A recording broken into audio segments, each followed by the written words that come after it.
let's go into the market update, and then we'll go into the feature discussion. And that's literally what we're going to talk about, is how you can maybe benefit yourself from the crash. And obviously, it's not financial advice, but it's something that, what I'm looking into, what you're looking into, and we can kind of give them a few non-financial advice-based tips.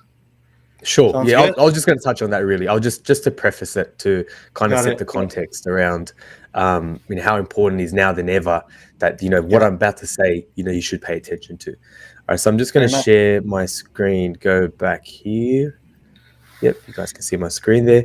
All right, so if you kind of look at if you zoom in, if you look at it the wrong way, you might sort of feel like, oh, maybe we're out of the bear market, right? Bitcoin's back above 20 grand, we're at 21 grand, and Ethereum's back above $1,200. And things are looking better than they were. But if you sort of like look at Turtle 2 as well, Turtle 2, Turtle Crypto Market Cap, this is a line we drew a long time ago, and it's interesting that we're still respecting this line. Like, we must have drew this like 2 months ago on the show, and we sort of bounced off this line, and now we're sort of back up, but we're a far cry from 1.8 trillion. Like, we're half. Like, the entire market is literally half right now. The thing that I want to remind everyone that bear markets have crashes. Like, bear markets have rallies, So you look at the GFC, like during that decline, you had rallies of 24%, 19%, 12%, and obviously crypto was here as well. .com rally 2020, 2019, 15.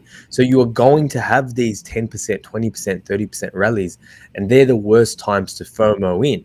So I want to remind everyone that a decline isn't just like, even though sometimes it feels like it's a straight dive, that doesn't happen. It goes like this, right? So just because Bitcoin's back above 20 and Ethereum's back above 12, remember, it was sitting above 1800 for a really, really long time.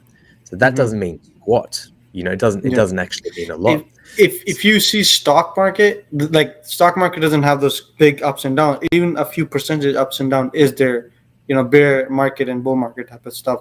So if you have experience from that, you'll understand that, listen, not always are you going to see big dips. Even within the bear market, you'll see a few ups and downs. Do not try to think that, that's time it's going to boom up, but that's time it's going to crash. 100%. That's all sort of part of it. And so if I go back, because it's been a while since we've done a show, if we sort of just rewind a couple of weeks to see why we are at where we are at and why it may get further,